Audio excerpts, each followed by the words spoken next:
What happens when one of Hollywood's most respected actors walks onto a talk show, expecting a pleasant conversation, only to be blindsided by a host who seems determined to tear him down on live television? In just 34 seconds, Lorraine Kelly went from greeting her guest with a smile to making a comment so outrageous that it would lead to the most shocking walkout in daytime TV history. The morning started like any other on the Lorraine Kelly show. The studio audience settled into their seats, the cameras positioned perfectly, the lighting adjusted just right. George Clooney was scheduled as the main guest there to discuss his latest film and his humanitarian work. Everyone expected the usual charm, the easy laughter, the kind of interview that makes for perfect morning television. George walked onto the set with his trademark smile, waving to the audience as they applauded. He wore a simple gray suit, nothing flashy, just classic and elegant. Lorraine stood from her chair to greet him, her smile wide and welcoming. They shook hands and George took his seat on the famous couch. "George Clooney, welcome to the show," Lorraine said, her voice carrying that practiced cheerfulness that daytime hosts perfect over years. "Thank you for having me. It's great to be here," George replied, settling into the cushions. The first few minutes went smoothly.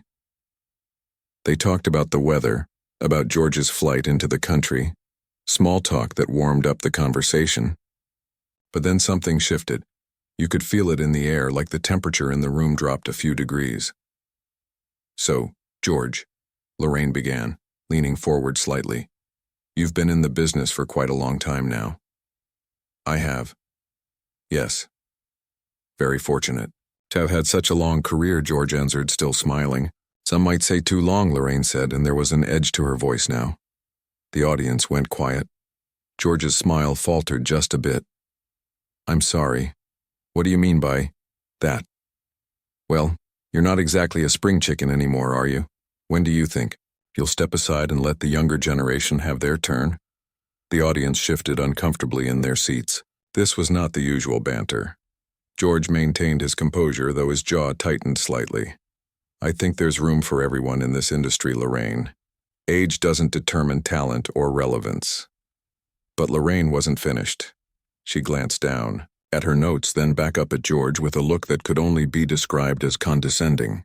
"Let's talk about your marriage. You were a bachelor for so long and then suddenly you settled down. Some people say it was a publicity stunt. What do you say to that?" George blinked, clearly taken aback. "I'd say those people don't know what they're talking about. My marriage is private and very real. But you can understand why people are skeptical," Lorraine pressed on. "A man your age suddenly marrying someone so accomplished and beautiful. It does seem convenient for your image." "Convenient." George's voice remained calm, but you could hear the steel underneath Lorraine. "I'm not sure where you're going with this. I'm just asking the questions everyone once answered," Lorraine said, waving her hand dismissively. "You can't expect to come on this show and not face some tough questions." "Tough questions are fine," George replied, sitting up straighter. "But questioning the authenticity of my marriage crosses a line." The camera operators glanced at each other. The producers in the control room were likely panicking. This was going off the rails fast. "Oh, don't be so sensitive," Lorraine said, actually laughing a little. "This is what interviews are about. Getting to the truth." "The truth," George repeated. "The truth is, I came here to talk about my film and my work with refugees, not to have my personal life attacked." "Attacked is such a strong word," Lorraine said, still smiling the practiced smile. "I'm simply being honest. Someone has to say what everyone's thinking." "And what exactly is everyone thinking?" George asked. Lorraine leaned back in her chair, looking pleased with herself. "That maybe, just maybe, George Clooney isn't the saint everyone thinks he is. That maybe all this charity work and activism is just another performance." The audience gasped. This was beyond uncomfortable. Now, this was hostile. George stared at her for a long moment. "You think my humanitarian work is a performance?" "I think actors are very good at acting," Lorraine said, shrugging. "Even off-screen. I've spent years working with refugees, raising money for disaster relief, using my platform to shine a light on injustice," George said, his voice steady but filled with emotion.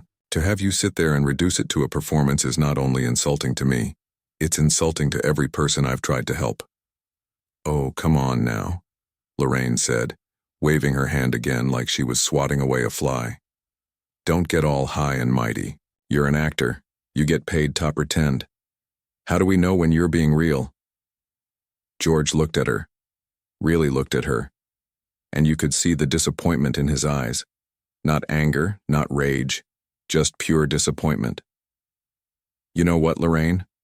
I don't think you do want to know when I'm being real. I think you invited me here to create drama, to get a reaction, to boost your ratings, and I'm not going to play that game. So you're saying I'm lying? Lorraine's voice rose slightly. I'm the host of this show, George. I decide what we talk about, and I decide whether I participate, George said quietly. What's that supposed to mean?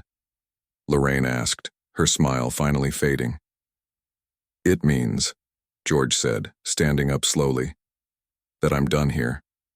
The studio went completely silent. You could hear the buzz of the overhead lights, the quiet hum of the cameras. Nobody moved. You can't just leave, Lorraine said. And for the first time, she looked uncertain. We're in the middle of an interview. No, George said, removing his microphone and placing it carefully on the couch. You're in the middle of an ambush. I'm in the middle of leaving. This is ridiculous, Lorraine said, standing up now too. I was just doing my job. Your job is to interview guests, not insult them, George replied. There's a difference between asking hard questions and being deliberately cruel. You crossed that line multiple times. I'm not being cruel, Lorraine protested, but her voice had lost its confidence. I'm being real. Real? George shook his head. Real would have been having an honest conversation. What you did, Wastrey, to tear me down for entertainment. That's not journalism, Lorraine. That's just mean. The audience remained frozen. Some people had their hands over their mouths. Others looked angry. A few were filming on their phones. If you walk off this set, everyone will think you have something to hide, Lorraine said, trying one last time to regain control. George turned to face her fully. Let them think what they want. I know who I am. I know what I've done and why I've done it. I don't need to prove anything to you or anyone else. So that's it then? Lorraine asked. You're just going to run away? I'm not running, George said calmly. I'm choosing not to engage with someone who clearly has no interest in having a respectful conversation. He started walking toward the edge of the stage. The camera followed him. George, wait, Lorraine called out, and now she sounded almost desperate. Can we just start over? Maybe I came on a bit strong. George paused and turned back. A bit strong, Lorraine. You questioned my marriage, my integrity, and my life's work, all in the span of a few minutes. That's not strong. That's hostile. I Wastreying to make good television, Lorraine said weakly. At whose expense? George asked. Mine. Because I'm the one standing here being told that everything I care about is fake. How is that good television? Lorraine opened her mouth and closed it. She had no answer. You know what makes good television? George continued. Real conversations, honest exchanges, treating your guests with basic human respect, none of which happened here today. I have a job to do, Lorraine said. But even she didn't sound convinced anymore. So do I, George replied. And part of my job is knowing when to walk away from something that isn't right. This isn't right, Lorraine. The producer's voice could be heard faintly through someone's earpiece, probably telling them to cut to commercial, but nobody moved. Everyone wanted to see how this would end. You're making a big mistake, Lorraine said, trying to sound authoritative again. Walking off my show. The only mistake he made was thinking this would be a normal interview, George said. I should have known better when I saw how you treated your last few guests. What's that supposed to mean? Lorraine demanded. It means you have a pattern, George said simply. You invite people on, you act friendly, and then you go for the throat. I've heard the stories. I just didn't think you'd be foolish enough to try it with me. I'm not foolish, Lorraine snapped. Then what do you call this? George gestured around the studio. You've created a hostile environment, insulted your guest, and now you're upset that there are consequences. That seems pretty foolish to me. A few people in the audience actually nodded. The tide was clearly turning. My audience loves me, Lorraine said, looking out at the crowd. Right, we're just having fun here. But the audience stayed quiet. Nobody wanted to agree with her. Not after what they'd witnessed. Lorraine, can I give you some advice? George asked, his tone softening just a little. I don't need advice from you, Lorraine said stiffly. Maybe not, George agreed. But I'm going to say it anyway. Being a good host isn't about being the star. It's about making your guests feel comfortable enough to be themselves. It's about listening. Really listening and finding the interesting stories, not creating fake drama. My ratings are just fine. Thank you very much. Lorraine replied defensively. Ratings aren't everything, George said. Your reputation is, and right now you're building a reputation for being difficult and disrespectful. Is that really what you want? Lorraine looked like she wanted to argue, but something in George's expression stopped her. Maybe it was the kindness in his voice, the genuine concern. He wasn't attacking her even after everything she'd said. He was trying to help her understand. I just want to do a good show, Lorraine said quietly, and for a moment the mask slipped. She looked tired. Then do a good show, George said gently, but do it with integrity. Don't sacrifice your humanity for a few extra viewers. The studio remained silent. This had gone from a disaster to something almost profound. George had every right to storm off angry, to slam doors and curse. Instead, he was standing there trying to teach a lesson to someone who just spent 10 minutes attacking him. I don't know what to say, Lorraine admitted. You don't have to say anything, George replied. Just think about it. Think about the kind of show you want to have, the kind of host you want to be. He turned to leave again, and this time Lorraine didn't try to stop him. She just stood there watching him walk away. George. Someone from the audience called out. We love you. George turned and smiled, giving a small wave. Thank you. That means a lot. More people started clapping, then more. Within seconds, the entire audience was on their feet applauding him. Not because he was famous, but because he had handled an impossible situation with grace and dignity. Lorraine watched this happen, her face unreadable. The applause wasn't for her. It was for them, and she just tried to humiliate. George reached the edge of the stage and paused one more time. He looked back at Lorraine, and their eyes met across the distance. Good luck, Lorraine, he said sincerely. I hope you figure it out. And then he was gone, disappearing behind the curtain. The audience kept clapping. Some were cheering now. The cameras didn't know where to point.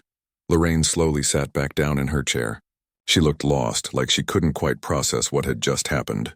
The producer was definitely yelling in everyone's earpieces now, trying to salvage something from this mess. Well, Lorraine said to the cameras, her voice shaky. That was unexpected, but nobody was listening to her anymore. The audience was still talking about George, about how calm he'd been, how respectful, about how he could have destroyed her with words but chose not to, about how he'd walked away instead of fighting back. One of the cameras caught a glimpse of George in the hallway being met by his assistant. He was saying something, probably explaining what happened. He didn't look angry or upset. He just looked relieved, like a weight had been lifted. Back in the studio, Lorraine was trying to continue the show. Let's go to commercial, she said weakly. The red light on the cameras went off. The moment the show cut away, Lorraine put her head in her hands. The studio audience was buzzing with conversation, everyone sharing their thoughts on what they just witnessed. Did you see how calm he was? One woman said to her friend, I can't believe she said those things. Another person replied, he handled that perfectly. Someone else chimed in. The crew was moving around, adjusting things for the next segment, but everyone was distracted. This was the kind of moment that would be talked about for years. The day George Clooney walked off Lorraine Kelly's show, not in anger, but in dignity. Lorraine sat in her chair, still not moving. Her makeup artist approached hesitantly, offering to touch up her face, but Lorraine waved her away. She stared at the empty couch where George had been sitting just minutes before. The floor manager approached. We're back in 2 minutes. What do you want to do? I don't know, Lorraine said honestly. I really don't know. We could bring out the next guest early, the floor manager suggested. No, Lorraine said. I need to say something to the audience. Are you sure that's a good idea? The floor manager asked carefully. Probably not, Lorraine admitted. But I have to try. The 2 minutes passed too quickly. The aired light came back on. Lorraine straightened up, took a deep breath, and looked into the camera. I think I owe everyone an apology, she began. That didn't go the way I planned. The audience watched her carefully, waiting to see if this was genuine or just more performance. I thought I was asking tough questions, Lorraine continued. But watching George walk away, seeing your reactions, I realized I crossed a line. Several lines, actually. She paused, choosing her words carefully. I've been doing this show for a long time. Sometimes I forget that my guests are real people with real feelings. He got caught up in trying to create armament, and I lost sight of basic respect. The audience remained quiet, listening. George Clooney came here today to talk about his work, and instead of giving him that platform, I attacked him personally. That wasn't right. It wasn't fair, and I'm sorry. It was a start. Not enough to fix what had happened, but a start. I don't know if George is watching this, Lorraine said, looking directly at the camera. But if you are, I truly am sorry. You deserve better. The audience started clapping, but it was different from before. Softer, more uncertain. They appreciated the apology, but the damage was done. Lorraine tried to continue with the show, bringing out her next guest, going through the motions, but everything felt hollow now. The energy was gone. The magic of live television had been replaced by awkward tension. Behind the scenes, the story was already spreading. Production assistants were texting friends. Camera operators were sharing what they'd seen. Within the hour, it would be all over social media. By the end of the day, it would be international news. George Clooney, meanwhile, had left the building. He was in a car heading back to his hotel, looking out the window at the city passing by. His assistant was on the phone fielding calls from his publicist, his manager, everyone wanting to know what happened. It's fine, George said calmly. These things happen. But she was so out of line, his assistant protested. She was, George agreed. But getting angry about it won't change anything. I said what I needed to say and I left. That's all I could do. You were incredible in there, his assistant said, so calm. I've been in this business long enough to know that losing your temper only makes things worse, George replied. Besides, she's clearly struggling with something. Maybe this will be a wake-up call. His phone was buzzing constantly with messages of support from friends and colleagues who'd already heard about the incident. George glanced at a few but didn't respond. He'd deal with it all later. Back at the studio, the show finally ended. Lorraine sat in her dressing room staring at herself in the mirror. Her producer knocked on the door. Can I come in, he asked. Sure, Lorraine said tiredly. He entered and closed the door behind him. That was rough out there. I know, Lorraine said. I really messed up. Why did you go after him like that? The producer asked. That's not like you. I don't know, Lorraine admitted. I thought I was being edgy, provocative. I thought people would love it. People love authenticity, the producer said gently, not cruelty. George said something similar. Lorraine remembered right before he left. He's right, the producer said. We need to rethink how we're doing these interviews. Lorraine nodded slowly. I think I need to take some time, figure out what kind of show we want to have, what kind of host I want to be. That's probably a good idea, the producer agreed. They sat in silence for a moment, both processing what had happened. Do you think he'll ever come back? Lorraine asked quietly. Honestly, the producer said, probably not, but maybe that's not the point. Maybe the point is learning from this and doing better next time. Lorraine looked at the reflection again. I used to love this job. When did it become about creating drama instead of having conversations? I don't know, the producer said. But maybe today is the day we change that. The story of what happened in that studio would be analyzed and discussed for a long time. Some would say George was right to walk away. Others would argue he should have stayed and fought back, but everyone would agree on one thing.